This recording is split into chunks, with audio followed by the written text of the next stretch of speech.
And as as we talked about on part one, George Young, Boston George, he was like a father figure to me. I spent the Yeah. last 2 years of his life with him. So if they, they're bound to make a movie about me. So maybe they'll call it like Blow Part Two. Hey, that'd be cool, man. It's Right. crazy. I had a doctor's appointment the other day, and they're actually filming a TV show downtown.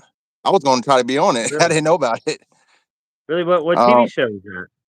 dang, what was it called? I gotta look it up real quick. Man, I gotta look it up. I forgot what it was. Hey, go ahead, go ahead. Let me look it up real quick. Dang, I forgot. It was something. What TV show are they filming in Cumberland, Maryland? Oh, Mayor of Kingston. You Okay, ever heard yeah, of it? yeah, yeah, yeah. Yeah, I did. Yeah, they actually sent me something to be a part of that show, and I don't know what happened there. I Are think you I was on serious? the. What Yeah, is yeah. what is it about?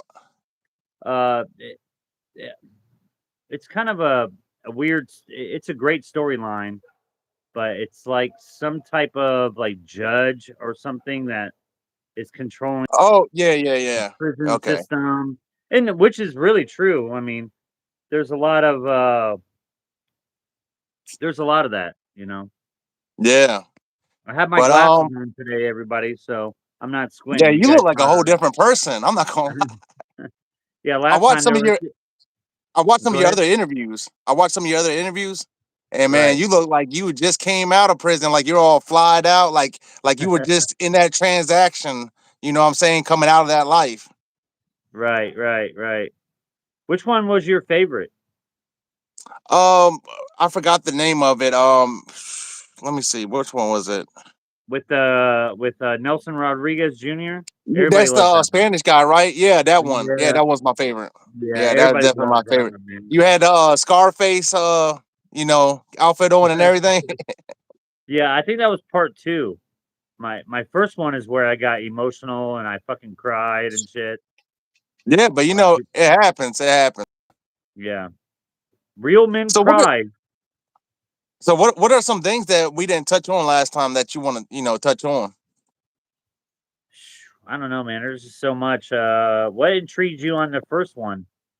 And we can like go from there and touch Oh, more on that.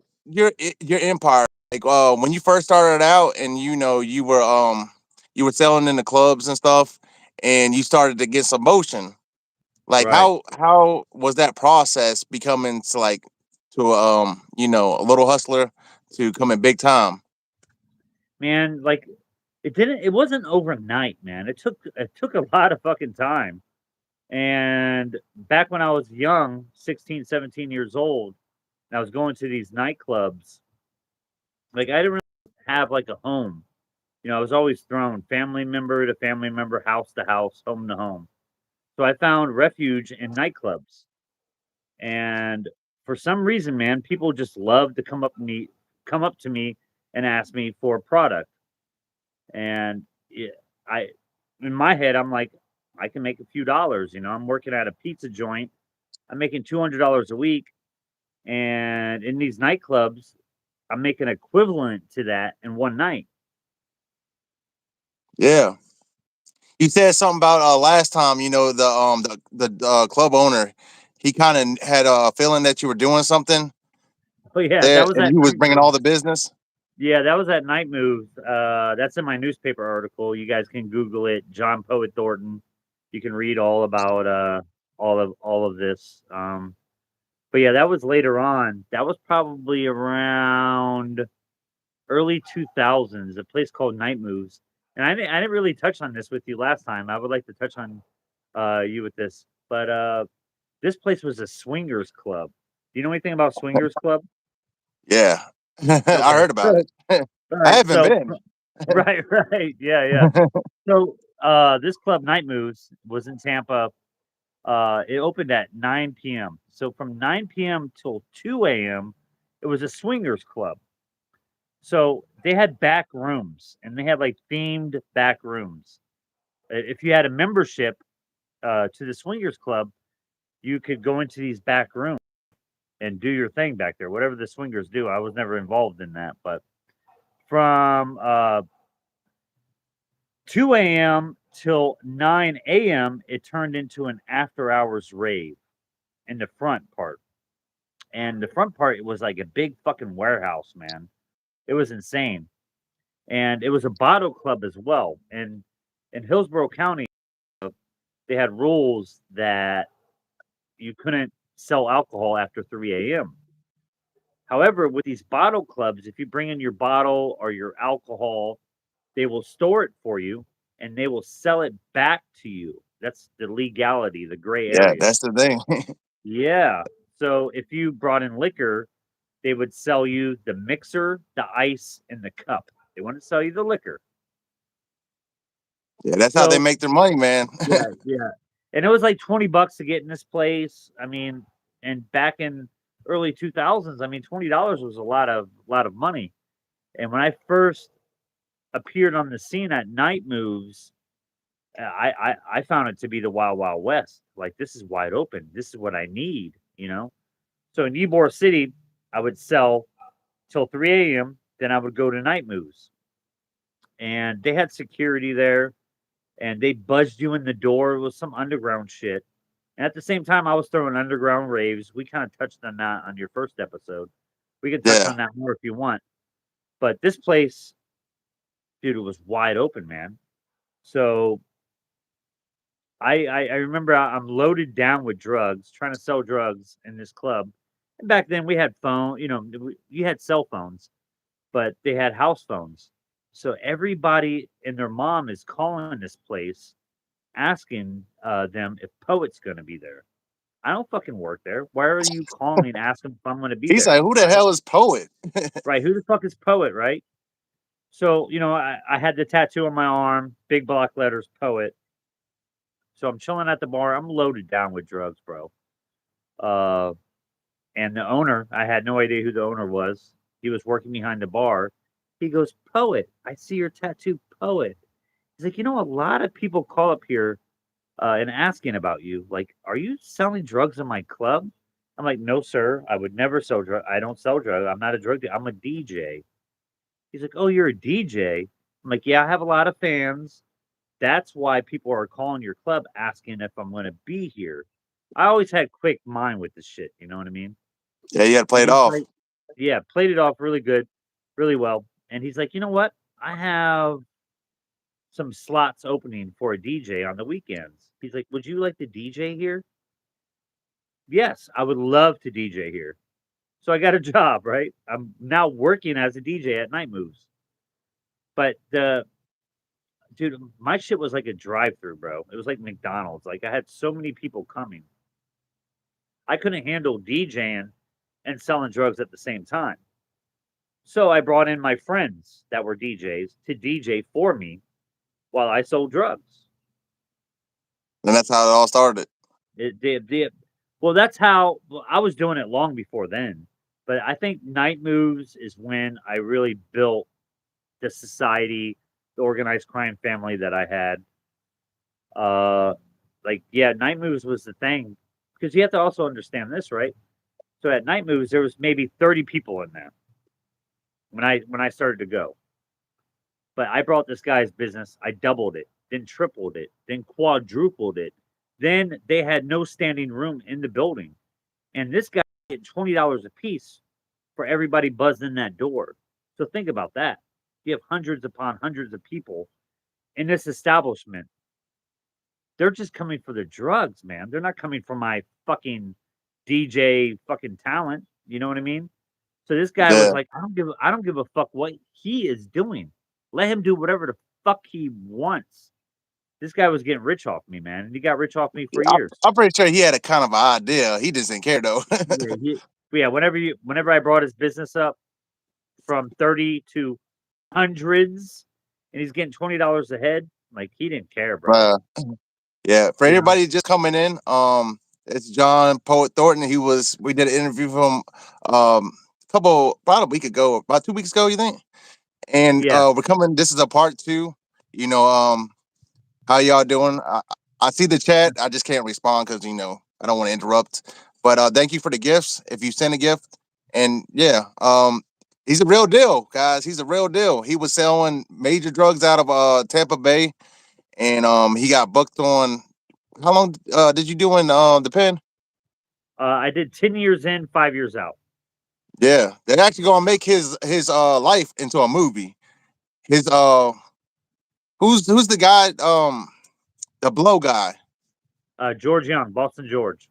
Yeah, that was your friend, and then you even had proof of it. You sent me photos and stuff of it. I was like, dang. I like that guy in the comments. This a rat? No, actually, hey, I'll answer this dude right here, that Lua Martinez guy. If you actually Google my name, go on Google right now, type in John Poet Thornton, and you'll see. If you scroll down, you'll see where I never testified against anyone. So there you go. I do have a cop hairstyle. I should go back to my other hairstyle when I was Hey, wearing well, this mask. I mean, you're not in that life no more. You laid back now. What can you do? Yeah, I like that, dude. We got a lot of trolls here today. Look at this. Everybody a rat but thief. you didn't. But you Yeah, didn't get into that life by choice, right? You quit it by choice. You didn't want it no more. correct, correct. Yeah, I left that life.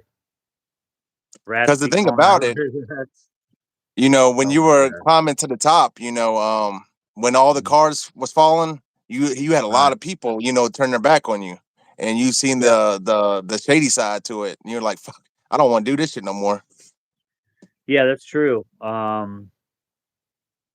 Yeah, for everybody in the comments and shit, like if you go on social media, if you type in John Poet Thornton, I post my paperwork for one. All right, I post my discovery for two. You can read everything about me. I never ratted on anyone. So everybody in the comment that are calling me a rat, like it's not true. I post my paperwork. Go look. It's insane that you would even insult me like that. And I don't really consider it an insult. I really consider it ignorant motherfuckers, and you know, that's that. Yeah, I mean, you just gotta do your paperwork. I mean, your homework on people, but Yeah. you It's all post good, everything, man. so you know. I post everything, everything. So But that's the thing about it, though. Your story, I connect with it because, like, when you got people in the background that are they seem like they're with you, but soon as you get into a situation, they show their true colors, and that's what happened to you. You yeah, had well, everybody. dude, You were feeding them. dude, trust me. Whenever them handcuffs are put on, there's a lot of motherfuckers that come out of the woodwork on you. And for your trolls, if you also read about me, you can see that I was facing 3 life sentences. Three life sentences. I never snitched on anybody.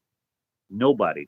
I'm the only guy that would probably sit on your channel and speak with you that was facing 3 life sentences, and I never rolled, brother. Yeah, that's one thing I wanted to touch on. You think you can go into a little bit more of that? Why you got arrested? Go into that. You didn't really touch on it that much. Right, right, right. Okay, so uh, my crime in a nutshell is I shot someone. I shot a business associate. He was connected to my group. He stole money from my organization. So we took him out to Hernando County. I shot him with his own gun. Well, hold Five on. shot Let's revolver. let's go back and let's can we Okay. slow down a little bit and did Sure, sure, like sure. you found out he was stealing from you. You were just Right. like you baked him a cake. You lured him in, say, hey, we're gonna go do something. Can you start No, at the beginning with it? they lowered me in because I had business dealings going on in New York City at the time, and I had business dealings going on in Shreveport, Louisiana. I had a cop on my team. I think I was telling you about that on the first show. Uh, she was going to provide protection, and don't want to touch too much on it for my drug trafficking to Louisiana. So I was going to New York for 2 days. I had to meet with some organized figures out there, and I was flying back to Tampa, refilling everybody. Then I was flying to Shreveport the same day to do some business dealings there. So before I left, I'm trying to refill everybody, refill all my workers, and Carlene Troyer, my co-defendant, who rolled on me. Uh, she owed me some money, and when I got to this house party, I'm trying to collect the money because I'm leaving on a flight. So I asked Carlene about my money. She goes, Luke, the guy that stole a pound of green from my other business associate, Brad. She said he is staying at my house right now, and he's upstairs with a gun. And at the same time, this guy was going around town saying he was going to shoot me. He got a tattoo on his arm saying, with that same 5-shot revolver, "Here's mine, where's yours?" And just going around town saying he's gonna. Whenever I see Poet, I'm gonna shoot him. I'm not worried about that shit, dude. You know how many times people said they were gonna shoot me, beat me up, like it. I'm like, I'm not worried about it. However, the day I was leaving and I was collecting my money, my co-defendant allowed this guy to stay at her house. When I told everyone, this dude's bad, don't hang out with him. He's bad business. But she let him stay there. And while he was staying there, he robbed her for $3,000 worth of my money. And you can read this all in the Tampa Bay Times. Google John Poet Thornton. You can read it. Everything I'm saying to you is true. I don't need to fabricate anything. I'm not one of them guys to fabricate, but so I found it to be, this guy's stealing from me indirectly, right? So I basically told him, like, dude, you need to come up with my money or you're gonna die today. I don't know if he thought I was bluffing, but I was not. I got his gun from him, took him out to Hernando County. How'd you get him in I the unload, car? Like that's huh? what I want to know. How'd you He get him was to go along with it? Like to go well. with That's a you? part of my three charges. Let me go back. My three charges. It's first degree attempted murder with a firearm, kidnapping with a firearm, and conspiracy to commit first degree murder. Now they Oh, so he dropped didn't go two of them, willingly. huh? He didn't What's want to that? go. You made him go. No, hold on. That would be kidnapping while armed with a firearm. They dropped that charge. I was never charged with that, and I was never charged with the conspiracy. So he went willingly, and if you read my newspaper article, you can see this. But he ends up telling the police that he went willingly. So that means I never kidnap him with a firearm, because kidnapping means I tell you to do this, right? I never did, and he told the police that. So Okay, that's why so I got one of them life sentences dropped from me. he go. I'll say so he goes with you. Y'all go out Correct. there, and what goes wrong? You shot him, and Right. I did asked you him know about he my money wasn't? again. I said, "Where's my money? You have one more chance. Where's my money?" He didn't say a fucking word. So I unloaded. He had a 5-shot revolver, snub nose. That's the gun I got from him. So I unloaded the whole 5 shots on him. Two of them Damn, hit you the weren't playing door. around. No, two of them hit the door. He was standing outside of his truck door. So two of the bullets hit the door. The third bullet is what got him. It hit him in the shoulder. The bullet traveled into his lung, into his chest. At that point, he cowered into the vehicle. I came around and I fired 2 more rounds. Didn't get him. Then at that point, Eric Lemus, my co-defendant, he was a Mexican citizen. They deported him back to Mexico. He got the same amount of time as I did, 10 years in, 5 years out. Anyways, Eric doused the whole truck with gasoline, lit it on fire, While left he him was in there? inside. Correct. So in the escape vehicle that Bradley House was driving, my other co-defendant that snitched on me, two co-defendants snitched on me: Carlene Troyer, Bradley House. You can read it in my newspaper articles. The only people Eric did try to snitch on me at the end. We'll get into that in a second. But Eric doused the whole truck with gasoline, lit it on fire. Eric comes running back to the getaway vehicle, and I asked Eric, "Is he dead?" And he tells me yes. The whole truck's ablaze. I see the truck on fire in the rear view mirror as we're driving away. This big ball of flames comes running out of the vehicle. That's Luke on fire. So Luke survives my attack. Over today, current day, the bullet's still in his lung. He wheezes. Every breath he takes, he wheezes. 47% of his body is third-degree burned. He looks like Freddy Krueger. Damn, how did he survive that? Were you guys out in the I middle of nowheres? Yeah, we were in Hernando County, so a passing motorist, like, after we sped off, we got away, a passing motorist found him on the side of the road.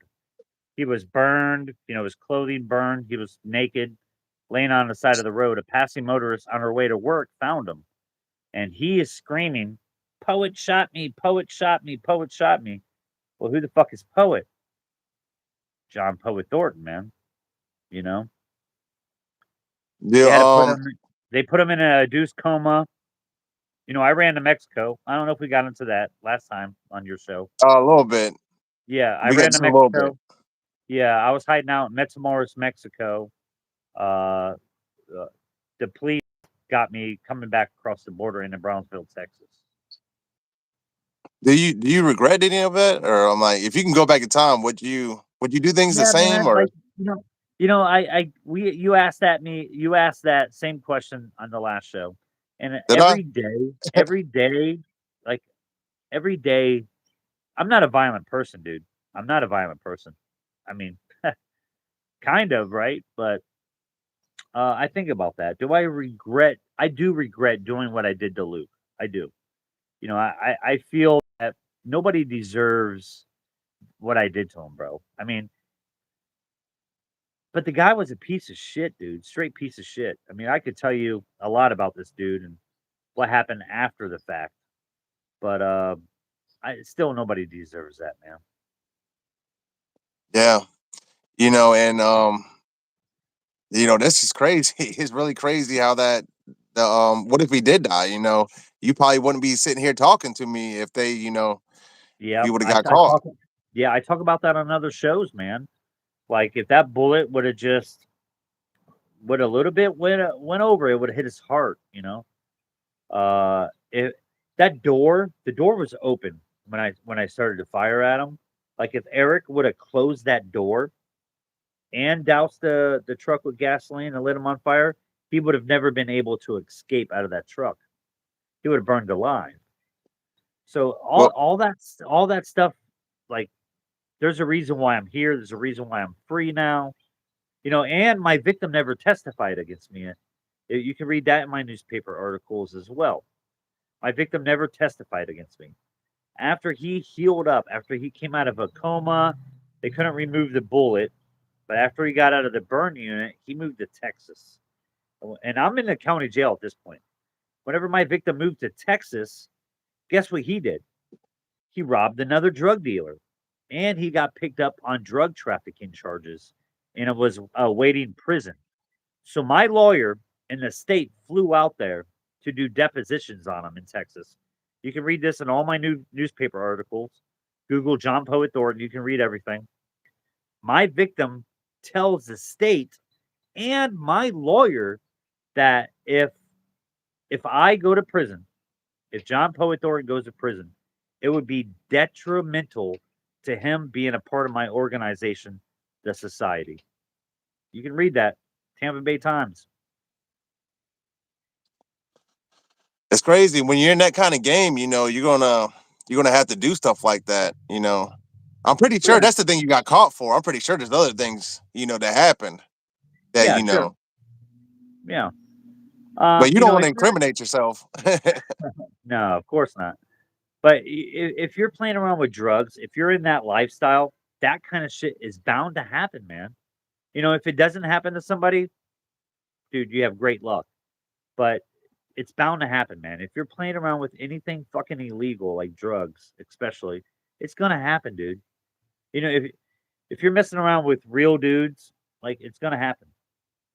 So And I wasn't one to play with. Like, I'm not playing the radio with you. I'm not doing any of that. That's so the so let's that's the former person of me, all right? Not the person you see now, but the person from a long time ago. Like, I was not playing the radio with you. If I told you I was going to do something, I was going to do it. Yeah, I can believe it. I mean, especially if you're up that high in the game, you gotta be a man of your actions. Everybody's watching. But let's talk Right. about when you finally hit prison. How was that Sure. like? I did I touch on that the last time with you? Just a little bit, not Dude, it too was much. golden. I knew every like when I got to CFRC, which is our reception uh, in Orlando, Florida. Like right when they bring you off that prison bluebird, like everybody's on the fence on the rec yard, you know. So they're trying to see if they know somebody, and they're marching us out, and I hear "Poet bitch." I'm like, I'm good. You know what I mean? I had connections with like some it's a racist group in Florida. I sold them drugs. I was selling drugs to the Latin Kings. I was selling drugs to other little street gangs. So whenever I got the CFRC, it was like the president arrived, man. I had no issues, like none. What are you Like talking about? The people, ABs? yeah, yeah. I don't want to touch too much on it. ABs, American Nazis in Florida, like I was their plug. So like I had no issues, dude. There were some people, a part of my organization that was in prison as well. So when I got there, it was fucking. They're like, "Poets here." I'm like, Yeah, "Yeah, and that's the thing. You're known for selling drugs on the street. I bet you they were asking you about that in there because oh when you're yeah, in of course, prison, yeah, that's the of course, game in there. yeah, of course, yeah." I So never. What? what kind of hustle did you get your hustle going on in prison also? Yeah, I don't want to touch too much on that.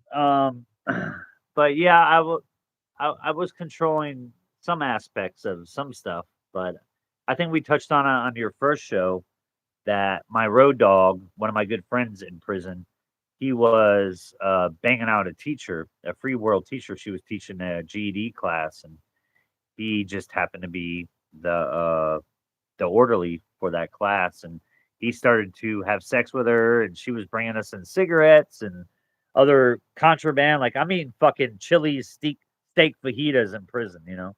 Uh, I got basically whatever I wanted, protein powder. Like she was bringing us in whatever, and I can't touch too much on this. I'll try to say it in a different way. But I had a correctional officer on my team as well, and he was running my Facebook for me. He was giving out sensitive messages for me. He would bring me in whatever I wanted, but he would not bring me anything like drugs or anything like that. But anything else I wanted, I could get it. And in my whole prison sentence, my whole 10 years in prison, I have no DR history. I never been in one fight in prison. People talk all these crazy ass fucking prison stories. Like I never was in one fight, man. Uh, nothing What's like the that, craziest thing you've seen in there? dude. So much violence, man. So much violence. I think did I touch on the leader of the Bloods in your last show? Yeah, you touched on that. Yeah, yeah, yeah, yeah. So, uh, hmm, that was pretty crazy to see him stabbed up. But I don't know if I got too much. most of the fights in there are over drug debts, owing Oh yeah, somebody money. That's yeah. We basically talked. what all that it is. Yeah, we talked about that on your first show about the three G's: gambling, gays, and gangs. You know. Yeah, you saying that's what you stay away from that stuff if you want to have a peaceful time. Yeah, for sure. I mean, even then, like people talk about, like I watch some of these content creators on like social media. They talk about like people with sex offenses and chomos, and they're gonna have a rough time in there and all this and that. No, trust me. Yeah, you say as long That as you got money, you can dude, get as away with long that as kind of you stuff. got money, you can do whatever. You could grape. Let me say that for YouTube. You can do that to 100 small children. But if you had money and you go to prison, you're gonna be fine. So you saying like kind of like a gypsy what's the guy's name Espin Jeffrey Yeah, yeah. Espin or whatever. Jeffrey Epstein. Yeah, You yeah, mean like that? Like you can Yeah, do horrible things, dude, and as long as you got money, you can get away with it. it doesn't matter what charge, you can get away if you have money. And that's what, and I think I touched on your first show. Like that's what people don't realize is that the Bloods, the Crips, these Latin Kings, like all these different groups in prison, it's all based upon money, man. Like if you had money and you were a part of one of these gangs, you can do whatever you want. You can climb the ranks with them. They don't care. It's all about money. That's kind of true. It really is. I remember a couple of times when I remember one instance there was a Muslim guy, and he left the Muslim the Muslim group, and he came over to be a Crip, and he like skipped ranks just because he had money and he had product, There you and go. they just let him Yeah. go all the way up there to Yeah. run in the whole tier. I was Yep. like, what the hell? This guy wasn't even Crip like a couple months ago. Now he's Yeah. above me, and we gotta Right. listen to him and shit. Yeah. Yeah. And here's another thing about prison that people really don't touch on, but I will on your show. Like you have all these content creators that go on social media and they talk about how bad prison is. Oh, the food in prison, this in prison, that in prison, and they're trying to reform it. They're trying to change it. Let me tell you something. Prison's never going to fucking change, all right? It's going to get worse and worse the food, the living conditions, it's going to get fucking worse. It's not going to get better anytime fucking soon. It's never going to happen, all right? Never will happen. But these guys go on these shows and talk about I did X amount of years in prison and blah blah blah blah blah blah blah blah blah. And they're like little girls are crying about it. You know how you can solve it? Don't go to prison. Yeah. That's what we used to say all the time. People complaining about stuff. They'd be like, "Oh, I ain't got no running water, CO. It's too hot in here, CO. Let me go out there and get my phone call, CO." I'm like, if you don't like prison, don't come here. Don't We used to say go. that all the time. Dude, it's designed that way. It's designed for you to have a horrible fucking time. Like it's not Yeah. designed for you to go there and have a summer camp. It's not. No. And all these guys that cry and cry and cry, there's so many of them, man. Like I would fill up another hour of your time if I could But talk about I kind of wish it was designed for like that, for like the teaching people lessons and stuff, not to do the crime. That's what they should, like how they do in Switzerland. When people get locked up over there, if they steal and stuff, they teach them another trade. Where you don't have to steal. Over here, it's just about punishment. That's all it right. is. Punishment, Yeah, and I they're think, getting money out of it. dude, I think United States per capita, we have the most locked up people in any country. Thank you for that gift. Yeah, we do. I read about that. We lock up more people than any other country. We got the biggest Yeah, prison system. yeah, Because it's we about do. money. Most of these prisons are run by private businesses. They're run by them. Yeah, It's all about money. right. Like, have you ever wondered how much it is to feed one inmate? I think it's something like 12 cents or 15 cents. They go the cheapest. I mean, and I don't expect them to, feed us gourmet meals or anything, but at least like you know, rehabilitate people, you know, teach them right from wrong. Because then what are you doing? You're just making them more you're putting them in there with other people that know crime more than you. And by the time Mhm. they get out, they're angry and they just know how to commit crime better. Right. Check this out. When I first went to Florida prison, uh, on our tables, they had salt and pepper shakers. They had hot sauce. The food was What, in great. prison?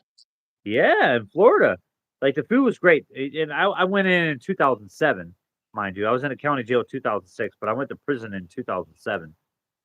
So I'm like, bro, this is fucking like I'm at a little restaurant. But as the time went on, they took away the salt and pepper shakers, and they would give us one pepper packet, one salt packet. Then they took away the hot sauce on the table, and hot sauce was non-existent. Like you couldn't even get it. Then the I know up food, here. yeah, it My bad. degraded. What's that? Say that again. I You said my had hot bad, but sauce? up here we can get hot sauce on commissary. We Yeah, never we had the couldn't. prison give it to us though. No, we couldn't buy it on our commissary. Uh, then as times went on, like on Thursdays, we got the biscuits and gravy. They took away the biscuits, like nobody was getting biscuits anymore. And they gave us two slices of bread. They started to cut back on the sugar. They started to cut back on the spices, and they started to serve us not real meat, anything. It was called TVP, textured vegetable protein. It looked Yeah, like it's all it, vegetables. yeah, it looked like dog pellets, bro. Like these things, like I couldn't even explain it. Like Hey, it, let me it let me was like ask you pellets. something. You know how terrible that stuff is, and just like me, you were in prison. How bad Yeah, is it when it's coming? You eat it when it comes out the other end. Man, it's horrible. That tear smells like the worstest porta potty you will ever be in. I'm telling yeah, you, it looks and smells like you ate Taco Bell for about a month straight. man, You it's know, horrible. It is yeah, horrible for the people it was that do eat bad. that stuff, man. Oh my god. Yeah, I mean, it was bad. I mean, people complain about it, but don't commit a fucking crime. Don't go to prison, and you ain't got to fucking worry about it. Yeah, that's true. That's I true. mean, Hey, but though there is an exception to that because just like the USA, we put so many people in prison. We do put a lot of innocent people in prison though. yeah, You know you're what I mean? right. We put a lot of innocent people to death as well in Florida. I mean, I heard that. Yeah, I heard about that too. yeah. You're from Florida. Speak on some of that. What kind of famous incidents have you heard about? Uh, like, what do you mean by that? Like famous incidents? Um, like while you were in prison, was there any like famous people in there that had any famous cases? Yeah, Um, me. besides you at the time. Yeah. I was with this. This is a great story. I was with this enforcer for the Gambino crime family. On the street, his name was Jimmy the Gums or Jimmy the Guns, right? That was his Italian mob name. When I met him, he was an old man. He's already been in prison for a very long time, and he had fucked up teeth. So they took him, and he had all of his teeth ripped out, and he was going to get dentures put in. So he came back to the cell block, and he had no teeth. And I was like, "Oh, on the street you were called Jimmy the Guns." I was like, "You're now called Jimmy the Gums." And I would fuck with him all the time, calling him Jimmy the Gums. And this guy was a high level enforcer. Like he was in state, he had state and federal time. Like this guy, uh, like he had bodies on him. You know what I mean? Like he wasn't playing around. But for me to fuck around with him, Jimmy the Gums, come here, Jimmy the Gums. I'll give you a smack. I fuck with him nonstop, and everybody on the whole compound they started calling him Jimmy the Gums. So it went from What Jimmy did the you just play Gun. along with it? Yeah, of course. I mean, he was an old man. He wasn't doing nothing. Yeah, Jimmy the Gums. Yeah, it's funny.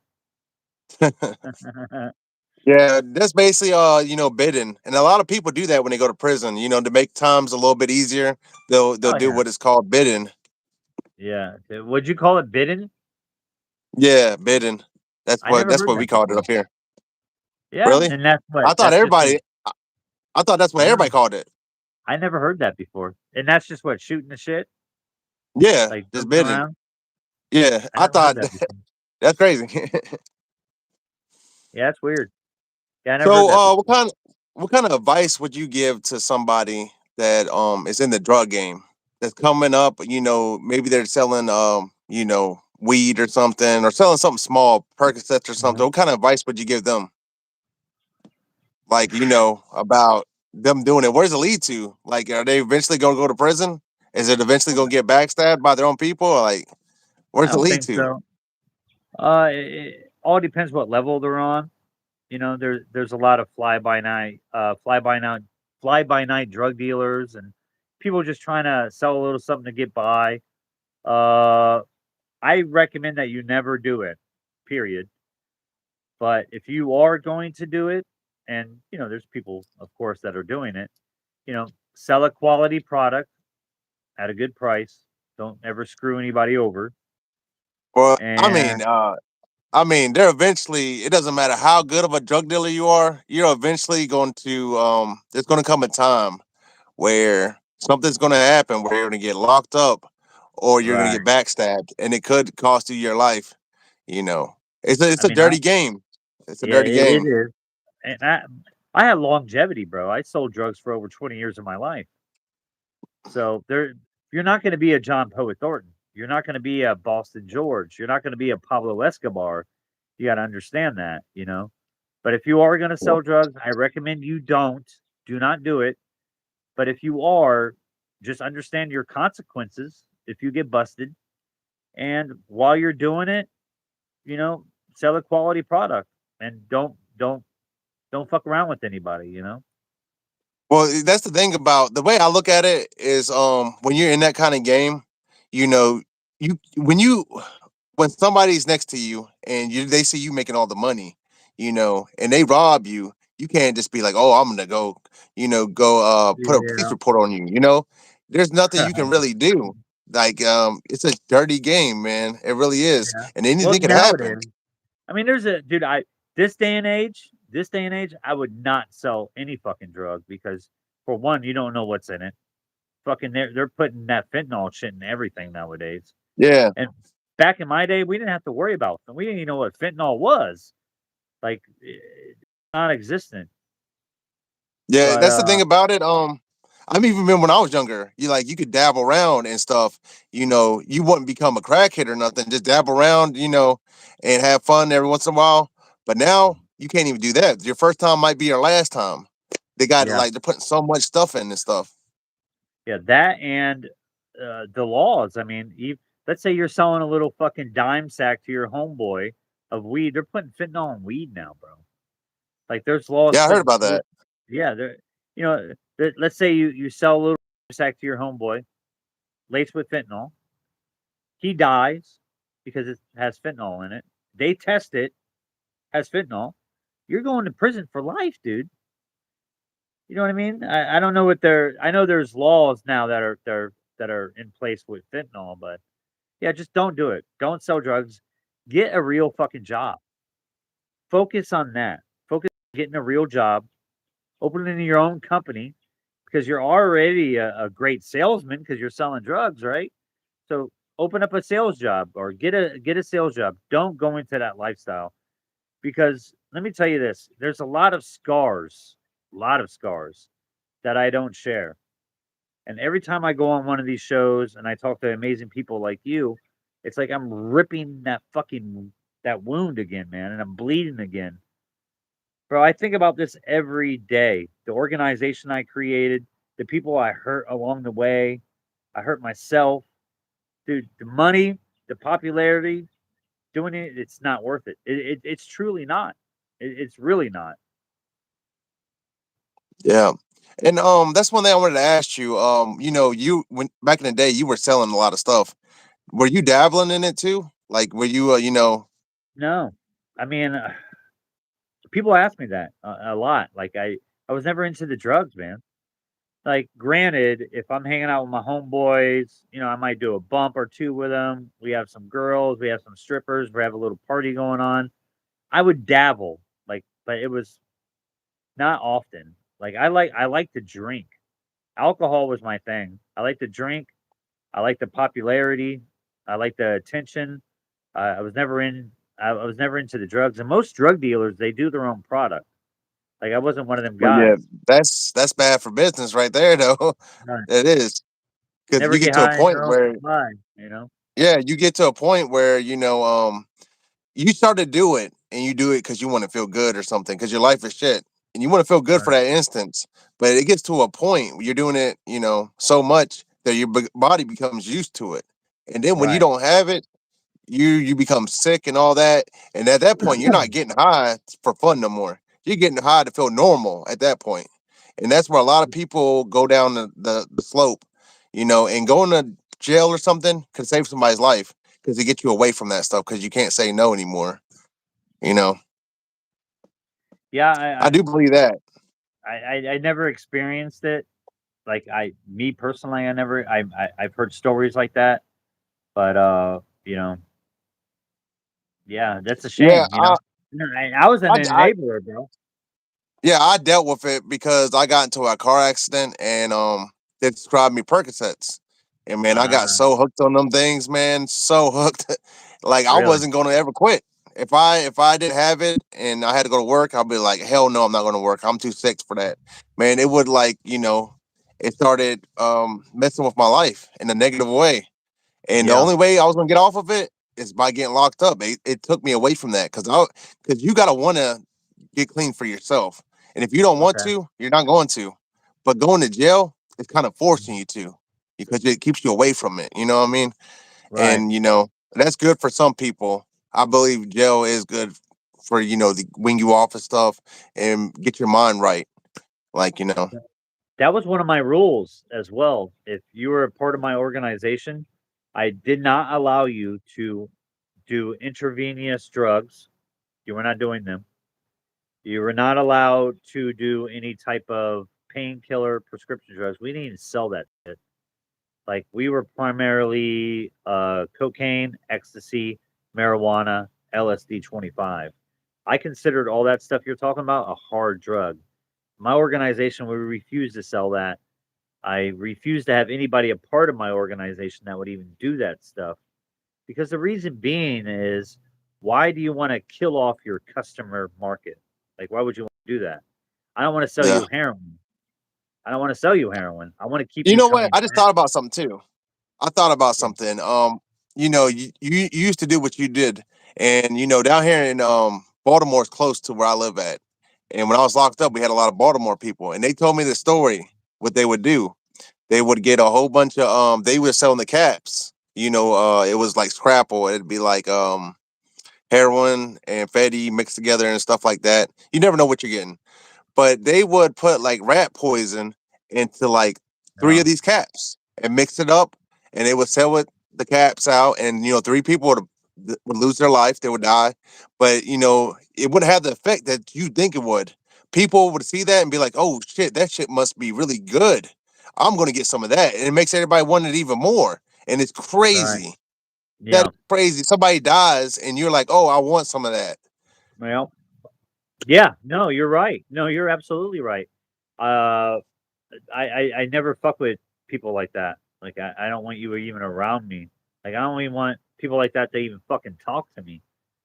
Uh, and like with my product, I sold a great product. It was a real product. If you're coming to me for some powder, you're getting powder. You're not getting anything crazy. You're gonna get it at a cheap price because I was buying in bulk. I was buying it so much bulk I could sell it cheap. Nobody in Florida, nobody in New York, nobody in Shreveport, Louisiana, nobody in Birmingham, Alabama could get it as cheap as I could. And if you read in my newspaper articles, that's the states that I was taking over. I was basically going to be taking over the whole East Coast because I had a great What product at a great price. What made you at what point when you got locked up were you like, I don't want to do this no more? Yeah, I mean, yeah. To this day, bro, I have mixed emotions. Like I go on shows, and one day I feel like I could have done it some more. Then other days I feel like I couldn't have done it anymore. Then other days I feel really a lot of regret. I mean, there's so many mixed emotions. You know what I mean? But I'm not gonna lie, for the how high you got in that and what happened and the consequences of what happened with the whole situation of you shooting somebody and all that, and the way that things worked out, I would feel like you got away, by the skin of your teeth. It could have went a whole different left real fast, oh you yeah, know. yeah. Like I said, I was facing 3 life sentences. So for one, my victim never testified against me. Only thing they had was my two co-defendants. I have one of the most amazing lawyers ever. He fought, and fought for me. Uh, so yeah, man, I was very, very, very lucky. You know, for someone to sit in this chair and be on your show and talk about killing someone or attempting to kill someone like I did, and they're boastful about it. I don't know how somebody can do it psychologically because it's messed with me every day of my life. My whole life has messed with me every day of my life. I have trouble sleeping sometimes. I think about the shit, like I think about the stuff I've done, and dude, it messes with me. I believe that's my real punishment. Prison wasn't nothing to me, dude. Prison was like me going to fucking summer camp. You know what I mean? But this recurring thing that I have to live with every day, 365 years and years. I'm boastful about some of it. I don't regret. I had a lot of great times, and just to know that I built this organization out of scratch, and from the point I came from to the point where I was at, I'm very proud of that, dude. I'm very proud of what I created. However, I am not proud of what it became and what I did to a human life. Even though the guy was a piece of shit, dude. I don't believe that anybody should die. Yeah. So how's your life been since getting out? How's that been going for you? Yeah. Just going on shows and, talking to great people like you on great shows. It almost going on these shows is like a counseling session for me. You guys are my therapists. You know what I'm saying? Yeah. I hope that somebody will watch this show or watch any of my other shows I've been on, and they can see of all the pain and heartbreak and like just so much shit that happened to me that I created. You know, You I'm know, not matter of trying to. fact, if you want me to, I can link your other interviews in the description of this one in case anybody's like, they want to see any of your other interviews. Yeah, you can. That's up to you. But Did you did you ever get paid for going on those interviews? Or did you just do it for yeah, free? yeah, of course. Yeah, you get paid. I Oh think yeah. whenever you first hit me up, I was like, bro, this is my price. Yeah, You're like, I know hey, I did. I'm just I was starting like, out. man, I ain't And got it. I'm like, I'm sorry, I'm not gonna I'm not gonna go on your show. Then I thought about it and I was like looking at your shit and I was looking at all the interviews you've done. I was like, wow, this guy, he's really passionate about what he's doing and he gives a great interview. And I think it was either that same night or the next day I hit you back up and I was like, bro, I really respect your channel. I really Yeah. respect what you're doing. And I would love to come on your show. And, this is free. I'm not getting paid to do this, people. There's no money out of his pocket. Yeah, well, it ain't. I'm not really making that much money, to be honest with you. But anybody that I try to get like some people with semi famous people to come on here to try to Right. get to Yeah, they tell want tell paid, the man. youth. I want to bring prison to the outside world, and I shouldn't have to break my bank. I don't have no bank. I'm getting out of prison myself. You know, Right. I just want people to learn from our mistakes. Yeah, and that's what I think that's what really resonated and hit home with me is whenever I forget the message that you sent me back when I told you my price to go on your show and you're like, bro, you told me a little bit about you and your story and I fired back with, you know what? Dude, I respect that and I respect you. And that's why I'm coming back for the second time because I felt like the first time I really didn't give you a good interview. So that's why I'm back here now. Not getting paid, people. Not getting paid to do this. But I really Yeah, I respect your appreciate it. show. But they're so like I wanted to like we were talking before the show. I really want to touch on this, and you said it was cool if I did. That there's so many content creators out there right now that are doing this this true crime shit. You ever heard of that 1090 Jake guy? Yeah, you know what? I wanted to ask you about that. I'm glad you brought that up because you guys got a little beef going on. Yeah, I do. I have beef going on because he's from Where Tampa. did that Well, he's start at? actually yeah, he's from Boston, really, but then he moved to Tampa, and he went to Florida prison. I was never in prison with him. I never met him, but I have some of my fellow road dogs, they were in prison with him, and all these crazy ass stories he tells you, they're not true. They're not people I know people that were in prison were in the same goddamn cell block as him. They're not true. He spent the majority of his time in confinement. and PC.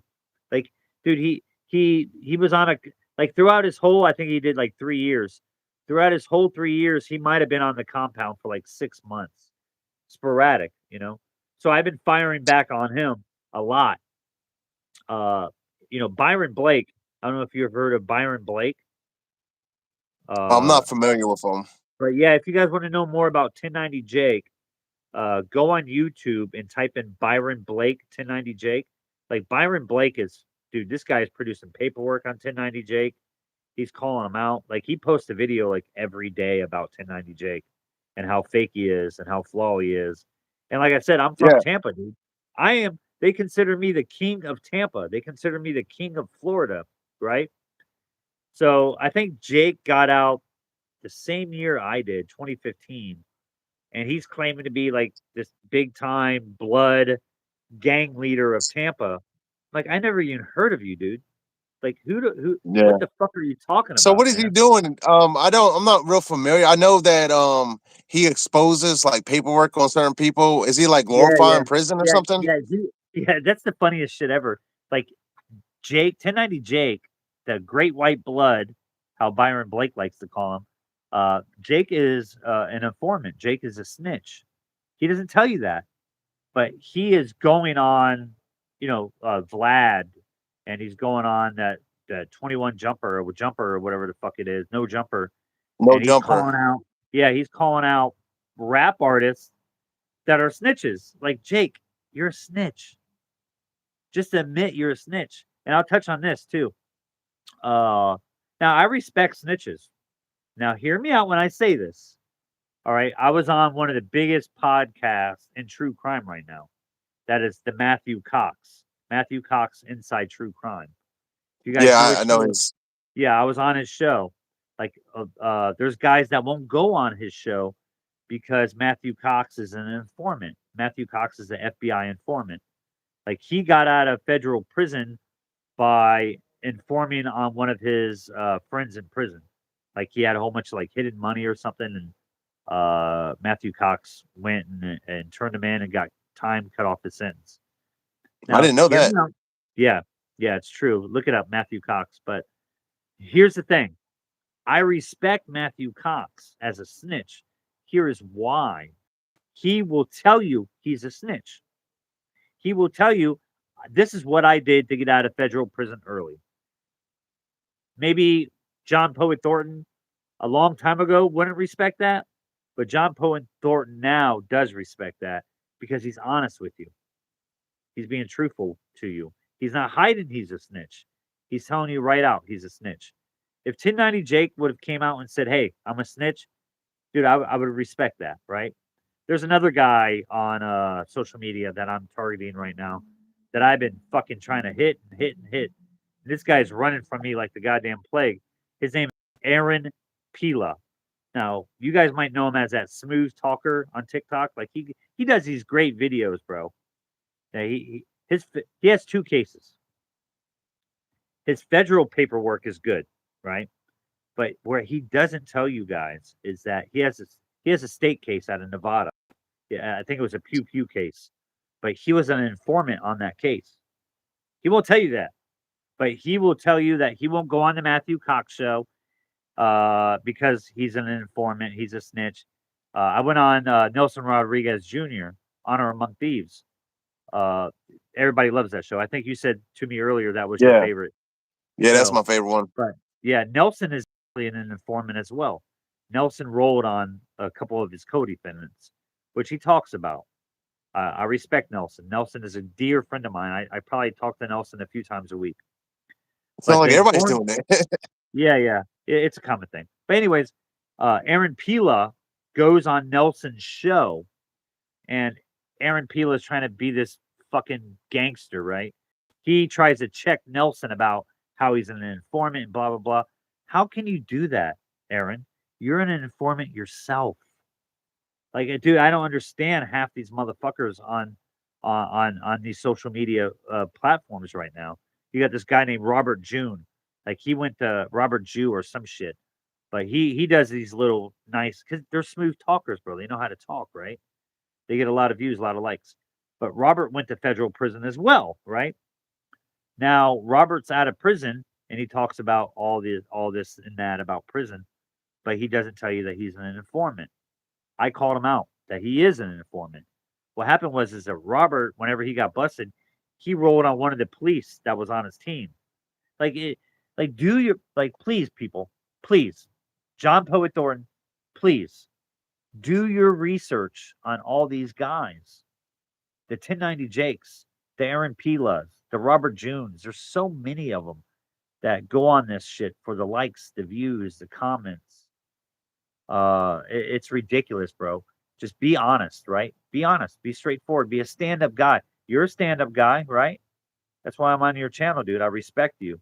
You're a stand-up dude. These guys are not. And here's the thing about Aaron too. I want to touch on this before I get off the subject because I can talk on and on about this fucking dumbass. But why would you change your name, right? In Nevada, his name was Aaron Pelleroni, right? But he changes his name to Aaron Pila. Why would you change your name? Right? Why would you change your name if you're not running for something? I'm never going to change my name. I'm John Poet Thornton. Yeah, that's a good point. I'm not going to change my name to John Poet Thorn. You know? I mean, dude, don't fucking pay attention to this, guys. Don't pay, dude. 80% of everything you hear on social media are all bullshit. If you want some real, I'll turn you guys on to some real motherfuckers right now. Well, You're I'm not watching. gonna lie. You're right about that. When it comes to that, like for me, I get on here and I try to tell people about prison and stuff, and it sounds a little preachy. People don't want to hear that kind of stuff. What people want to hear about is, did you drop the soap? Who snitched on who? They want to Yeah, hear yeah, about this shocking stuff. That's what people want to hear about. It is crazy. yeah, yeah, yeah. In the comments, I'm wearing my glasses this time because last time I was on a show, this is what I look like Oh trying to read the yeah. comment, and people are like, "Open your eyes." I'm like, "My eyes are open. I can't fucking see. I'm squinting to see what you're saying." But yeah, I mean, I respect, dude. I respect you. That's why I'm on your show. I would like to do more of these with you, man. I really Yeah, that'd be respect your cool. story. Uh, you know, Nelson Rodriguez Jr. on Thieves, great podcast. That guy's putting on some people right now. Jason Voucherback. If you don't know who Jason Voucherback is, he's the guy that got me started in this business. I respect him so much. Jason Voucherback is a former international drug smuggler. He was bringing over boats of cocaine from the Bahamas. He got out of that business and went into the pill mills. He had one of the largest pill mills in Florida and other states, and he got busted and went to federal prison. He runs a podcast called Ten Toes Podcast now. I But think I heard that. Jason Voucherback, I love the guy.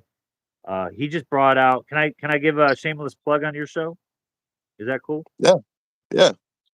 So he just came out with this clothing line. It's called Dope Boy Apparel. Uh, so if you go on, it's DB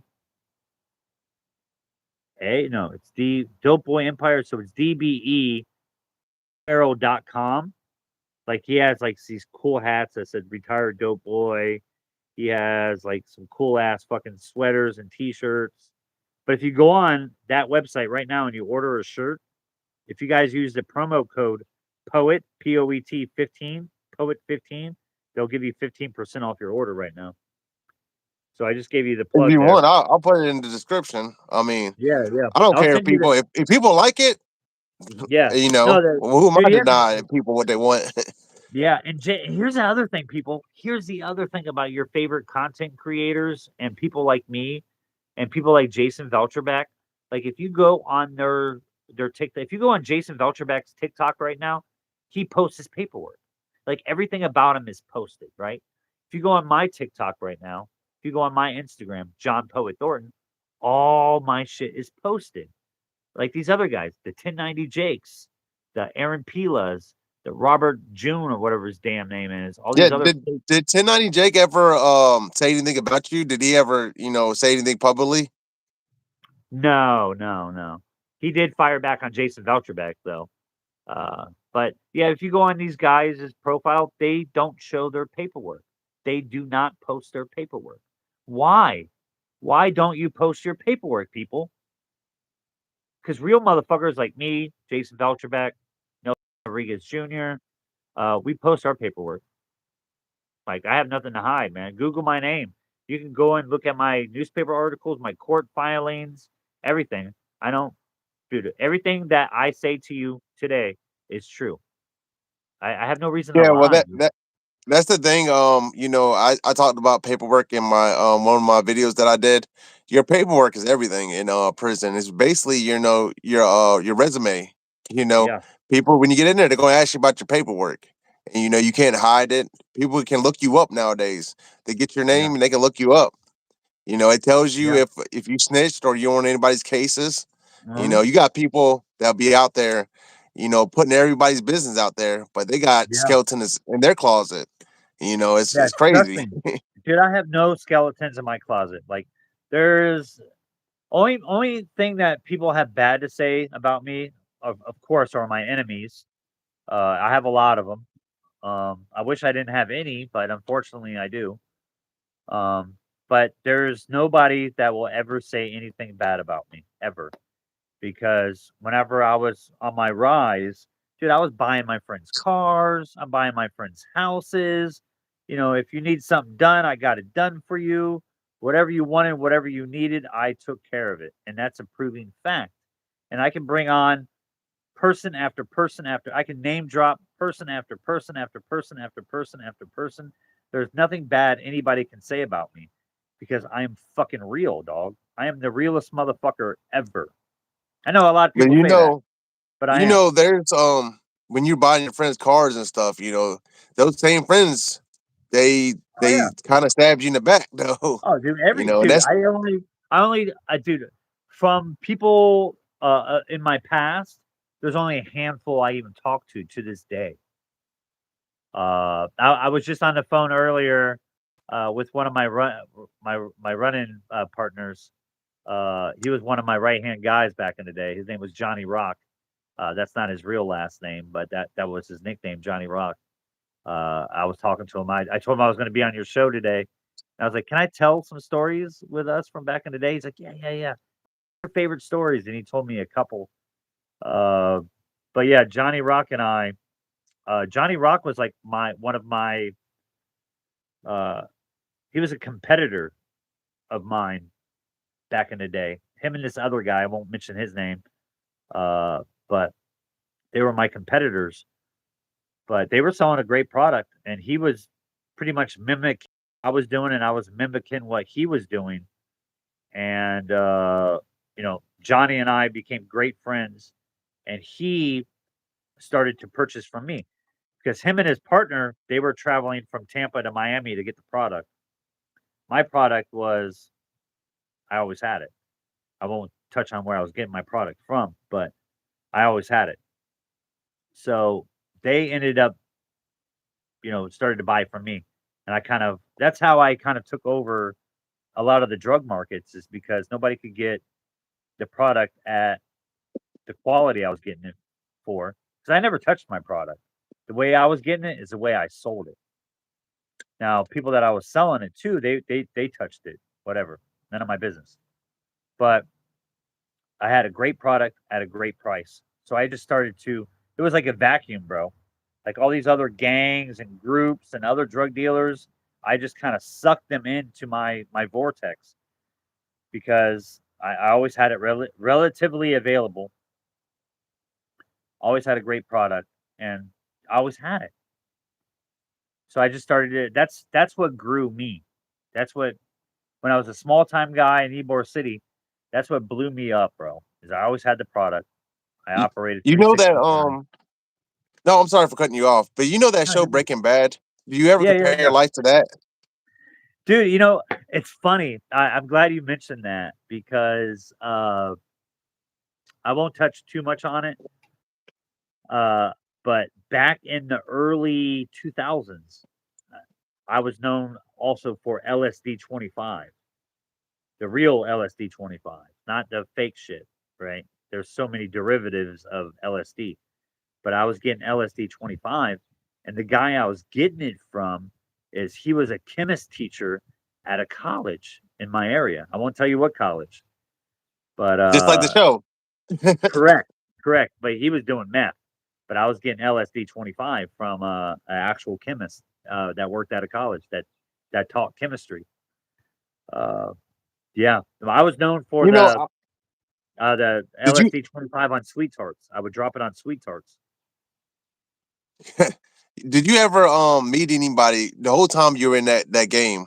You know, throughout your whole lifetime, did you ever meet a couple people that you were like, oh shit, these are some bad people, some infamous people like that, Like, what do you mean by bad people? like people that you wouldn't bring around your family that have done horrible things, kind of like the cartel. Did you meet yeah, anybody like? I all right. I won't touch too much on this, but my plug, for example, my main plug, I dealt with him for a lot of fucking years, bro. I'm talking shit. We started dealing together. Uh, well, my first plug, I don't know if I ever told you on the show about my first plug. He's the guy that swallowed the ecstasy pills. Did I ever touch on that? I don't think so. All right, let me touch on that real quick. So my first plug with ecstasy, because that's how I got started. Ecstasy. My first plug, him and I dealt a long time together, uh, and this guy, he grew up with the plug, who I eventually met, but not I won't say his name, but this guy was involved in some organized crime stuff. He got shot in the neck in a drive-by shooting. He actually went to Florida prison as a adolescent for retaliating against the person that shot him. He actually shot the guy in a restaurant. The guy survived. The guy ended up dying years later. Somebody killed him. But I met my first plug, the first ecstasy guy, and in a not a drug stop, in a DUI stop on Clearwater Beach. Him and his buddy got pulled over, and he ended up swallowing like 100, 200 ecstasy pills. And I was trying to find him, couldn't find him. They took him to the hospital. He got his stomach pumped, and I found him in the hospital, and he was like, "Poet, I got to get out of the business." And I'm like, "What about me, bro? Like, can't forget about me here." So he's like, "I can talk to my guy and see if he'll take you on." So I agreed, and he talked to his guy, and of course, the guy is going to take me on because I'm selling all this guy's ecstasy pills. So that's how I went from the minor leagues to the major leagues is by that one incident. My first plug, he overdosed on ecstasy and got out of the business. And he introduced me to his lifelong friend that was the actual plug of everything, cocaine and ecstasy. So it was Yeah, luck, bro. It was really luck on my part, you know. yeah. I can't wait to see the movie when it comes out. Because when you're talking about part one of our interview, part two, and some of the things I hear about on these other interviews, Yeah, I'm like, yeah. man, this will make a great movie. Oh yeah, it's gonna be like Blow, but like like I told you on the first show, George and I, he was like a father figure to me. I spent the last 2 years of his life with him. Like George and I, we have so many similarities. The only difference is that George was on such a higher level than I could even fucking fathom. But I was like a lower George, you know. We had the betrayal, we had the love, we had the money, we had the power.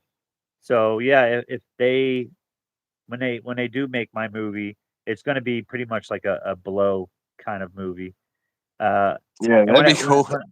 yeah, when I was talking to Johnny Rock earlier, he's like, "Bro, I can see you as I can see when they make the movie of you, it's going to be like the Hangover movie." I'm like, "Yeah, the Hangover movie on cocaine, on a lot of it." But So who's going to do the movie, anyways? What did you hear about it? Like, what well, did you hear so far about it? well, we're going through screenwriters right now. So if anybody's watching your show and you're a great screenwriter, like hit me up. Like there's a lot of like I want my movie like Blow, right? For example, I'll use Blow as an example. Blow was 90% true. All right. There was 10% Hollywood in that movie. With my movie, I want it to be 100% true. I don't want no Hollywood. So to find a writer to do that is tough, you know. Yeah. And it's going to be a Yeah. long one. It might be a trilogy, man. It might be like The Godfather or something. I don't know. Part 1, Yeah, part that'd be 2, part cool. 3. You But never my know. story, yeah, my story's not over with yet. You know what I mean? Like I'm still Yeah. living, brother. I'm 47 years What do you old. see for the future? What do you see for the future? Going on more shows like this, uh, and being real, dude, and calling out people like the people I called out, and because what people don't realize, maybe they do realize it, like YouTube, TikTok, all that shit is monetized. So all the likes, all the comments, all the views, these people are getting paid. So they're getting paid off telling you bullshit. And you guys are liking the fucking shit, commenting it and hearting it and sending gifts for a fake person, for people, for a person that hurt a lot of lives, maybe, and they don't admit to it. Like I've hurt a lot of lives. I've hurt a lot of lives, especially Luke's life. I mean, for Christ's sake, 47% of his body's third degree burn. The bullet is still in his damn lung, man. Like I hurt a lot of lives, but I'm not making thousands and thousands and thousands of dollars off coming on. I could come on these shows, right? And be, yeah, I shot that guy. I'm the biggest gangster in the world, and blah blah. They don't make any sense half the time because they're boastful, right? Then they go on and talk about how that life is no good. Like they don't make any fucking sense. Like there's another guy that I don't like right now. His name is Gene Borello. You ever heard of him? He's an old mafia. No. He's like an old mafia capo or something. Gene Borello. The guy's a snitch, and he's always going after Skinny Joe, Morlino. He was like allegedly the Philadelphia mob boss. He owns like the Skinny Joe's cheesesteaks in Philly. They're really big on TikTok. I'm going to go on that guy's show, by the way, Joey Skinny Joe's show. I'm excited for that. That's in the works, really. When's that? Is it Yeah, we're you don't working have the on that date right for it now. yet? Yeah, we're Oh, okay. working on all the logistics on that. I'm so excited to go on that show. Netflix just released a 3 episode on Joey. If you go on there and type in Philadelphia Mob, Skinny Joe Morlino, Yeah, you can I'm not gonna learn. lie. When I started doing this YouTube stuff, man, they be taking up so much time. I don't even watch Yeah, yeah. TV anymore or nothing. Yeah, yeah, it's crazy because Nelson Rodriguez Jr. says the same thing. He goes like, "You guys want you think this podcast stuff is so fun and easy?" He's like, "No, it's a full-time It's job." not. It's not easy at all. I'm telling you. From the Yeah, time I wake up to the time I go to sleep, you guys, yeah, anybody that knows me in real life, like I'm yeah, constantly doing something on here, man. Like yeah. in the background or You do, something. dude. You're doing a. My hat's off to you, bro. You're doing a phenomenal job. You're great, bro. Uh, Thank you you. know, I appreciate it. your video quality is good. Your everything about you is great, man.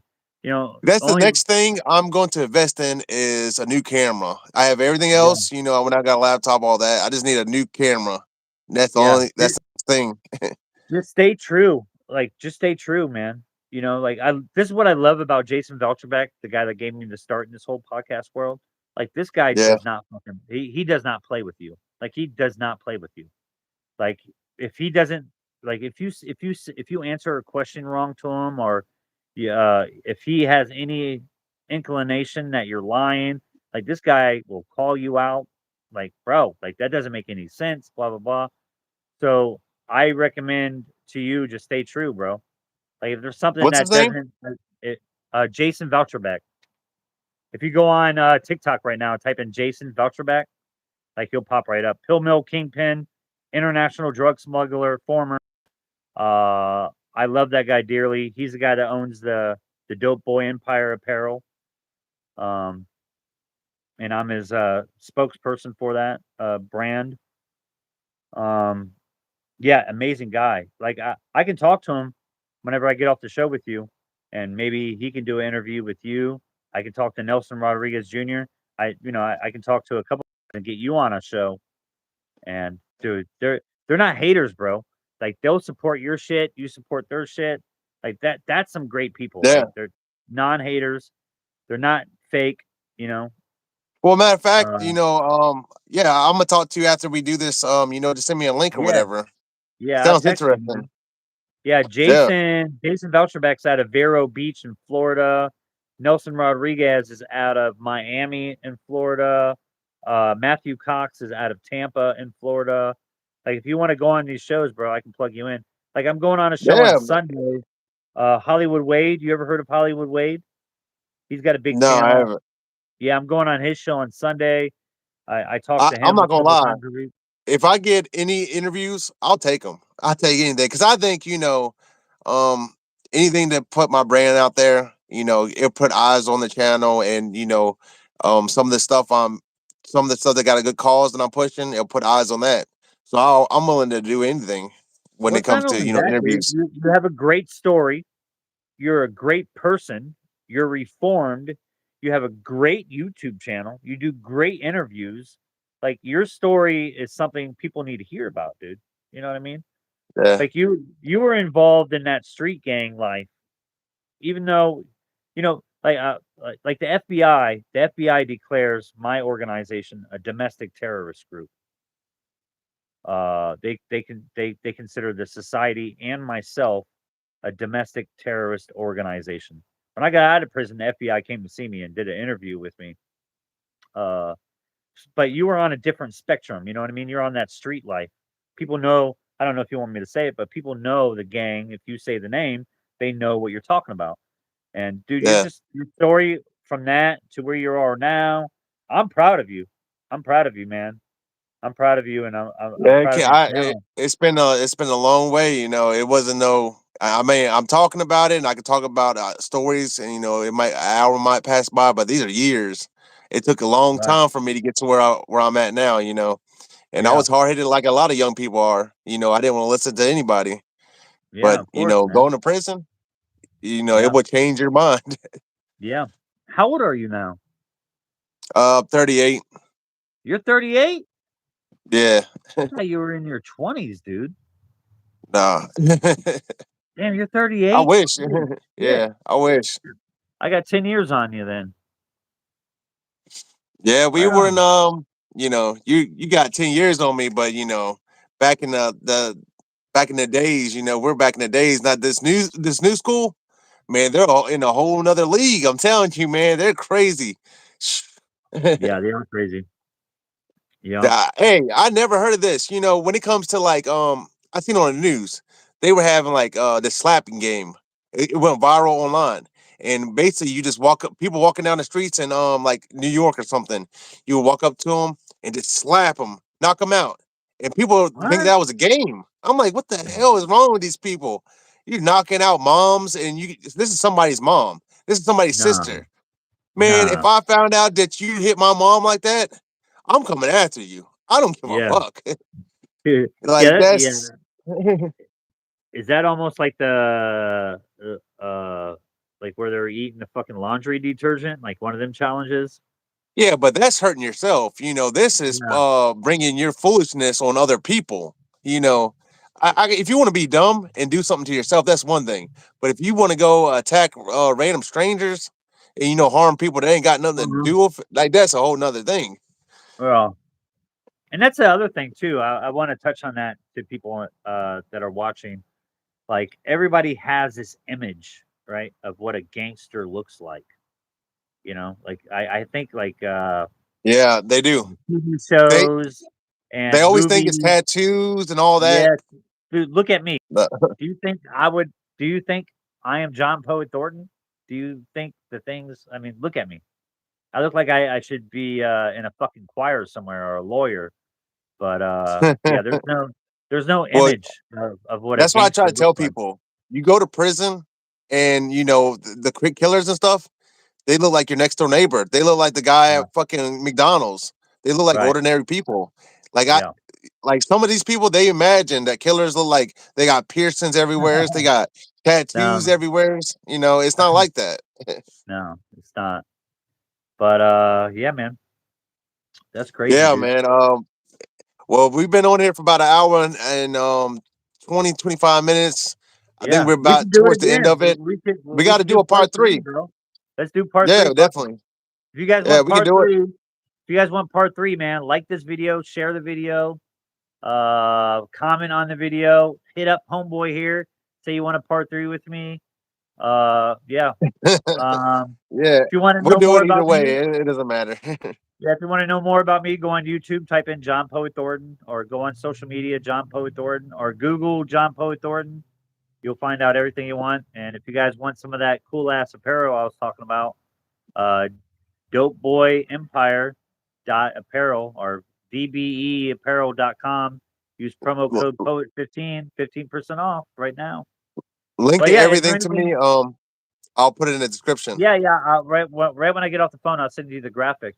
Uh, is there anything else you want to ask me, man, before I get off here with you? Anything that's on your mind? Um, we could probably save it for the part three. I'm gonna go Yeah, through. I want you to gather up everything else, everything, because we want to hit every topic. We don't want the movie to come out and be like, "Damn, he didn't hit yeah. on that." You know what I'm But saying? dude, if I tell you everything, people won't go to the box office. They'll just watch your show, and you'll become a Hey, millionaire. You know what I mean? I can't tell you everything, yeah. bro. Well, yeah, you can't say everything, but Yeah, give a sneak but peek. uh, it's definitely a pleasure uh being here with you for the second time, and you're such a great interviewer. I said that on your first episode. I never been interviewed like you, so you really have a great talent at doing this, and I want to encourage you to keep it up and encourage you to do the right thing, man. You know? Yeah, you know what? I ain't gonna lie. If everybody knew, actually, when I do interviews, I'd be nervous as hell. I ain't gonna lie. If everybody I think knew that, you were a little nervous the first time, bro. You seem a little yeah, bit more you seem a little bit more calm this time around. But our first yeah, time around, bro, you were stumbling and shit. I'm like, come on, dude. I'm just a man, regular I ass always do dude, that, bro. man. I got a speech problem sometimes, man. I got a speech Yeah, problem. yeah. No, it's cool. It's cool. But I respect you, man, and it's really my pleasure to be on your format, and I hope to do this again with you. Yeah, we'll do it again for sure. All right, Yeah, so we're man. gonna go ahead and end with that. I want to thank you for coming on, and yeah, we're gonna have a part three coming up soon, guys. So stay Yeah. tuned. You heard it If you ain't first, seen part part one, 3. yeah, if Huh? you ain't seen part one, go watch part one. Yeah, I look like dude, I look fucking night and day. Like, I have the fucking facial hair, I have the hat on, I look rough. Don't watch part 1. Do not watch Don't part watch 1, it part was one. horrible. It was horrible. But actually watch part 1 so this guy can get, some residuals off it. So, yeah, go watch part 1 and crack on me. But, All yeah. right, all right. Much love to Respect you, man. Much everybody. love. Much love, much respect. Thank you for everybody coming in. And, do better for yourself, do better for each other. Fuck the fakes. And love us real ones, man. Pass on love and Yep. kindness. Salute.